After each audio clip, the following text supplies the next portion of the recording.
Who are some underachieving members of the class of 2022 that I am not yet ready to punt on? We're exploring that here today on Locked On NFL Scouting.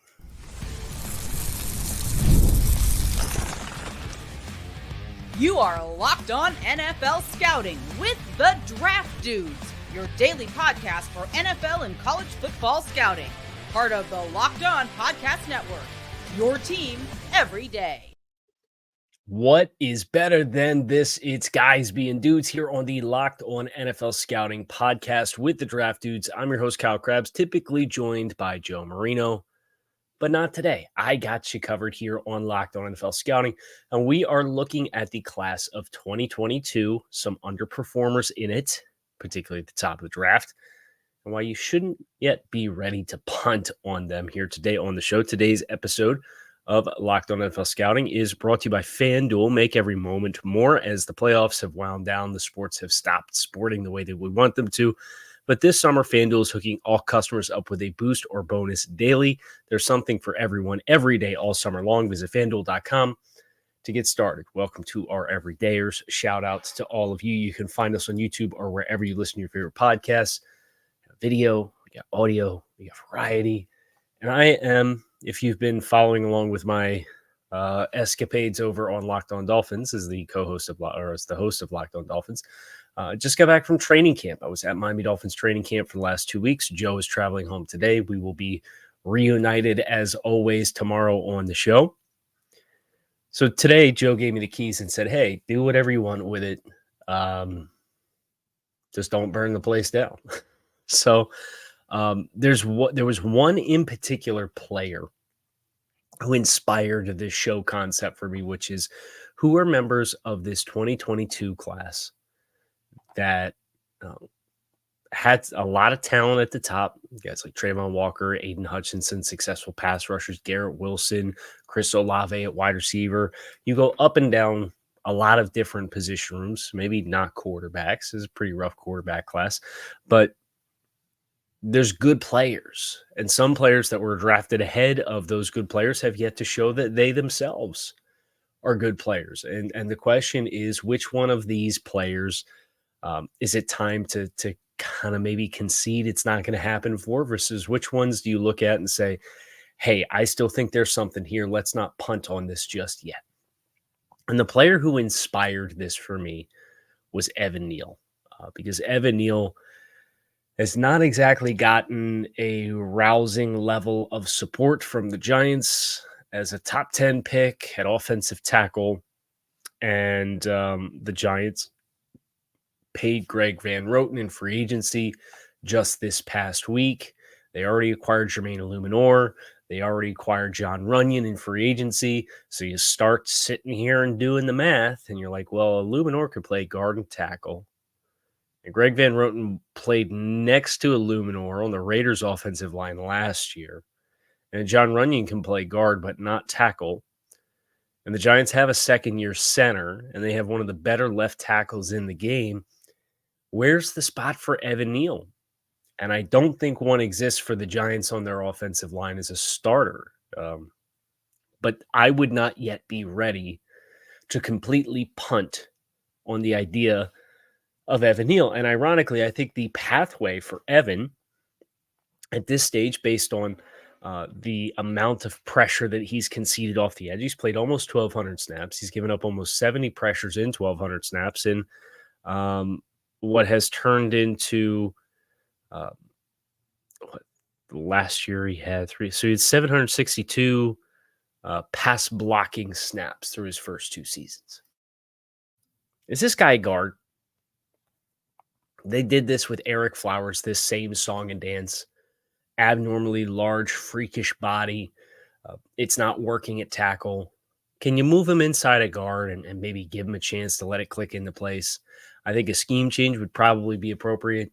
If I were a team that needed some competition for a guard spot for a potential starting guard and was looking for talent, I'd be calling the Giants about Evan Neal. I would.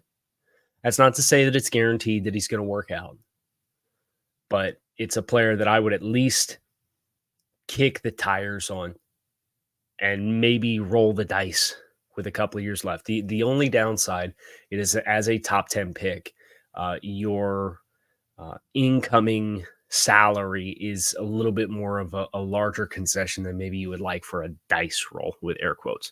But Evan Neal, for sure, with the tools that he has, the power that he has in the run game, I think about Eric Flowers and that same experience and how Eric stabilized as an interior offensive lineman. And I can't help but wonder, is that something that would be in the cards for him, for Evan Neal as well? Now, another player along the offensive line who had a down year this past year, but I think you consider what his environment was last year, and you understand why he didn't play to the standard that he set as a rookie, maybe, is Ike Ekwonu. Ekwonu gave up a lot more pressures and sacks this past year.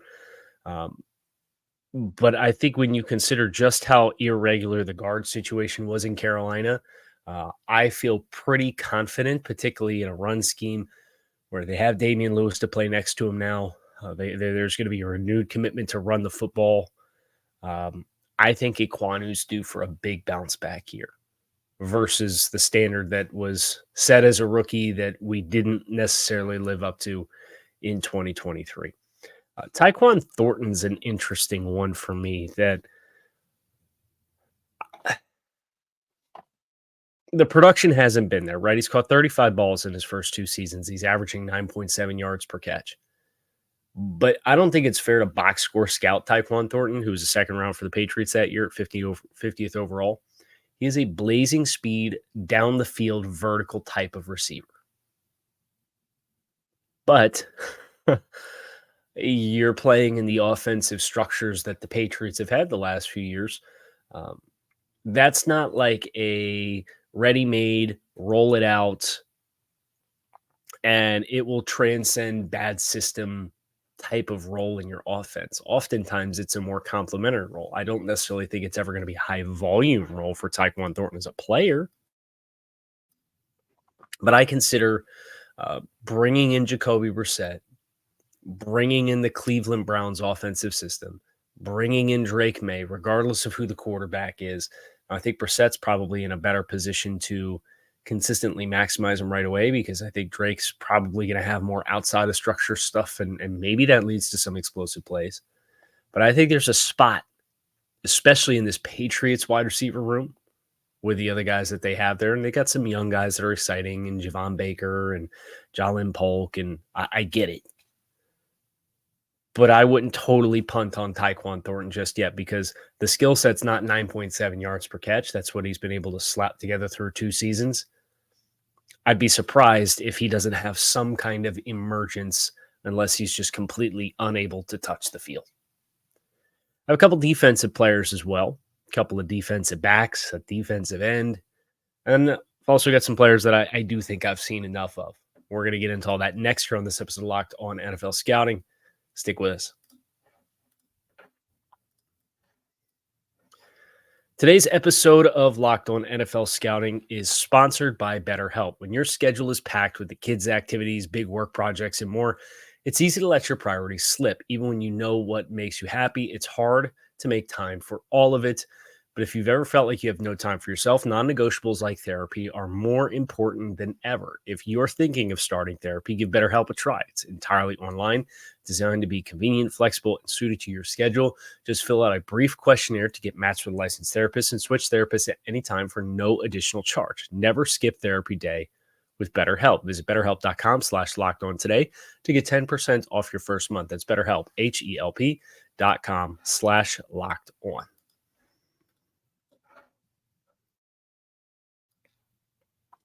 Guys, I'm not quite ready to quit on the defensive side of the ball. Include cornerback Kaiir Elam of the Buffalo Bills. And I know he got lapped by Christian Benford in the Bills' backfield, right? And I know the big uncertainty with Buffalo this season in the secondary is at the safety spot, where they've had some turnover this past year after a couple of guys that served as the staples there. But you feel good about Benford, and the team has another staple player in Rasul Douglas that they acquired at the trade deadline. And he played at a high level for Buffalo. So you have a couple of guys plus Teron Johnson in the nickel. You feel pretty well established in what your top three is going to look like. But sometimes a guy just comes in and clicks in the system. And I think that's what happened with Christian Benford with his football IQ. He played a lot of ball at Villanova. That McDermott system and playing with vision and trusting and route combinations, he clearly gets it. And some guys, it's, they got by a little bit more on their athleticism. And Elam at 6'1", 190 pounds, very fluid athlete, very good length. Guys like that with tools that, that doesn't grow on trees. And Elam had 2 interceptions both as a rookie. His playing time was cut by 65% from his first year to his second year. He hardly touched the field. He started 2 games versus 6 as a rookie. So I get the trend is not good. I've heard some promising reports, nudge, nudge, wink, wink, out at training camp for Kaiir Elam. I don't think it's the end of the world for Buffalo if they were to endure some kind of injury in that room and Kaiir Elam had to play. Teron Johnson would probably be the most difficult one to cover for because he plays in the nickel and he's a really unique player to play in that role. But I'm not ready to say Kaiir Elam's not going to end up being a reliable performer at some level. Maybe not with Buffalo, although they should hold on to him because there's no such thing as too many corners. But I'm not ready to say Kaiir Elam can't play at the NFL level. Same can be said for Logan Hall, defensive end for the Tampa Bay Buccaneers. I think when the Bucs drafted Logan Hall, you knew right up front this was going to be more of a long-term developmental type player. And through his first 2 seasons, he's logged 3 sacks. 2.5 of those came as a rookie. So he played in 16 games last year, started 13, had a half a sack. That production you kind of look at, and from afar you say, ooh, that's a little nasty. And it is a little nasty. But Hall is a player who, especially when you consider where the Bucs are at from a personnel standpoint, they need an emergence of pass rush producers. And I think Hall is in a position this year that I expect him to at least get more than what his first 2 seasons of sack production look like. Well, does Kyeriah Elum take the leap and eat it all in front of him? Maybe. But I think Logan Hall has the opportunity as a top 50 pick to kind of live up to some of that freakish athleticism, and maybe being around Kyeriah Elum helps. You certainly wish there was more proven guys off the edge when it's Tryon Shoyinka, Yaya Diaby, and Chris Braswell, and Anthony Nelson, and Jose Ramirez, and these are the top guys on the edge. Logan Hall can do some of that stuff too. So in a pressure-oriented scheme where they need pass rush finishers to emerge, I kind of have Logan Hall earmarked as like, okay, year 3, that's a big opportunity for you. Can you make some kind of a leap to get some more enthusiasm going into your 4th year before this team has to make an option on your make a decision on your 5th year option? I think you will. I'm not expecting huge numbers, but if you told me he had 6 sacks and that, it's an early 2nd round pick and he started doing that with consistency, I think you'd be willing to live with that if you were Tampa Bay. The last one is maybe a little bit more of a hope and a dream than it is any kind of tangible logic, but I can't quit Daxton Hill yet. I'm not ready to quit Daxton Hill just yet. Now, he's had a rough start. He was an end of 1st round pick by the Bengals. He played at Michigan, and he was kind of a nickel, had moved around, played a bunch of different spots, played safety his first 2 seasons. Now, he made a lot of tackles this past year. Is pretty productive, had a couple 2 interceptions. But the experience was not necessarily very pleasant as far as the production across the 1,000 snaps that he collected at the Bengals back end, so much so that they're toying with playing him in a different spot, right? Cincinnati turned around and they brought back Von Bell and kind of revamped that safety room that was already revamped last year. And they've been a team that tries to draft a year ahead of their needs. And that didn't manifest particularly well with Daxton Hill. And I think the fact that they were willing to spend on Geno Stone and bring back Von Bell, in addition to a third-round pick in Jordan Battle in last year's draft, not 2024, but 2023, there's 3 new infusions in that room after the investment that you made with a first-round pick in Daxton Hill. So I think this is a player. His best spot is probably nickel, and you're just backlogged by one of the best nickel corners in the game, in Mike Hilton. So I consider the fact that he had an opportunity to play. They brought in 2 new starters. I'm sympathetic to the environment that he was in. And sometimes your versatility is your best friend as an NFL player, and sometimes your versatility is your worst enemy as an NFL player. And I think Dax Hill might have been a victim of the second part of that, because this is probably somebody who benefits from staying in a spot and being given the chance to learn it. And I think the spot that he's most physically capable of playing, based on the tape that I saw at Michigan a few years back, was a player that has a top 5 player at his respective position in front of him. That's a tough spot to be in. So I'm not quite ready to quit and punt on Daxton Hill. Now, there are a few players I have seen enough on that were early draft picks from the 2022 NFL draft. We are going to get into them next. You're on Locked On NFL Scouting. Stick with us.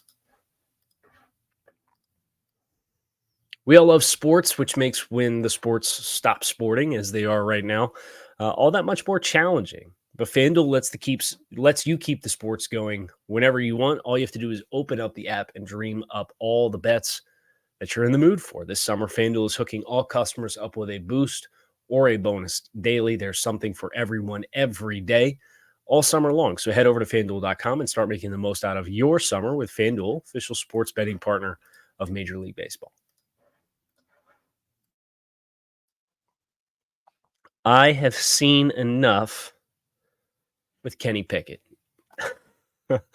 And Kenny Pickett was the 1 first or second round quarterback in the class of 2022, and it was a rough class. And Kenny got traded to Philadelphia as a part of Philadelphia, constantly has a churn on backup quarterbacks, the quarterback factory meme that I think Jimmy Kempski consistently puts out here.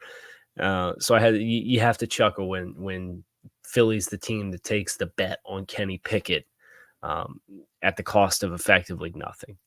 Now, through 2 seasons, Kenny's really struggled with efficiency. He's struggled with, and he's also had bad system, right? Like let's be fully upfront about what he's had to work with from an offensive infrastructure perspective. And I don't think it's a coincidence that they made a scheme change or a coaching staff change on the offensive side of the ball, and that team came around a little bit. But at the same time, they made the conscious decision to go with Mason Rudolph because of the throws that he was willing to make that it seemed like Kenny Pickett was not. And the rookie season for Kenny, everything was bad other than the win-loss record for him. So that's a player where I think, and I've experienced this firsthand with my experiences covering the Dolphins and the confidence of players. And Kenny would have to have a really, really special makeup as an individual to have gone through these 2 years with the struggles that he has and getting benched, and then still have the confidence in a new environment behind a quarterback who's getting paid $50+ million per season to be anything more than a really good backup for the foreseeable future. And maybe down the road, because quarterbacks, there's only so many of them, he gets an opportunity to start and catches lightning in a bottle, and then he gets an opportunity long-term to start and we'll see. But this is I don't look at this like I looked at Baker Mayfield, who set records as a rookie and then was playing hurt and scapegoated by his team to be the bad guy, and they kicked him to the curb. And then he played on a couple of bad offenses in Carolina, and then he had to go play with the Rams with 3 days notice and start a football game, and then he lands in Tampa Bay and bounces back. This one feels different than that to me. And I don't foresee Kenny, barring Jalen Hurts getting hurt, having a lot of opportunities this year to kind of try to get the reps in a different environment that would allow him to pivot. So I think that pick is destined to go down looking like a tough one. Another one that I think is destined to go down looking like a tough pick is Trevor Penning with the New Orleans Saints. And I will take the L on this one because I liked Penning a lot coming out of college with his demeanor. There's just not been the growth through the first 2 years that you need. And sometimes for offensive linemen, it takes more time. But he's another player that I wonder if he's not better suited inside at guard, where you can kind of have bumpers around him and protect him from himself and some of the tendencies to overextend and be over eager. But then the other side of that coin, and where I really have the conflict with him, when I talk about that with Evan Neal, he's got overwhelming length and surreal anchor because of his mass and his frame. Trevor is more of an aggressive, get on top of you type of player, but things happen faster inside. And when you're already that eager to get attached on bodies, being put in a place where it happens even faster than what it does now, just feels like an odd conflict of where he struggles with where he accentuating a pain point for him as a player. So I think with that frame of mind, I think about Trevor Penning, and I don't get the warm and fuzzies about what that long-term is going to look like for the New Orleans Saints. And they're obviously being put in a really rough situation with the Ryan Ramczyk injury up front. And Talise Fuaga should be a stabilizing player for them. But Lucas Patrick, Nick Saldiveri, Jesse Davis, who they signed in free agency, is one of those guys going to be a better option than Trevor Penning? I probably doubt it as far as trying to find your best combination of five guys. But this year feels like the year for Penning where it needs to snap into place. And if it doesn't, then it's not going to have a happy ending. And then the last one that I have from this perspective is Lewis Cine from the Minnesota Vikings, who was a first-round pick and obviously had a really scary injury his first season there when they were overseas. But he's only played 118 snaps in his career through 2 seasons, and 10 of those have come on defense. And with the Brian Flores scheme, it seems like they've kind of caught lightning in a bottle with Metellus as the nickel and Cameron Bynum to go with Harrison Smith, who just refuses to go away. And then the team tapped in free agency a familiar name for Brian Flores and Bobby McCain. I think that investment for me was kind of the eye-opener to say, okay, they might want more depth that they feel more confident in, and it seems like they don't have that confidence in Lewis Cine. Love to be proven wrong, but I just think the profile of that says new environment for everyone would probably be beneficial, but he just hasn't had the reps. How many chances do you get with that? Some team will come knocking for sure, but I'm just worried that in the new environment, he's now also missing the reps that he would need to kind of get him back to the expectation and trajectory of a player who was a really exciting striker and had a lot of speed on the back end. That's going to do it for us here on Locked On NFL Scouting. Bunch of guys I'm not yet ready to punt on, and a few that I am from the 2022 NFL Draft Class.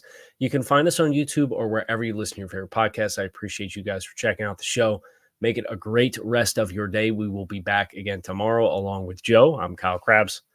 Appreciate you guys checking out Locked On NFL Scouting with the Draft Dudes.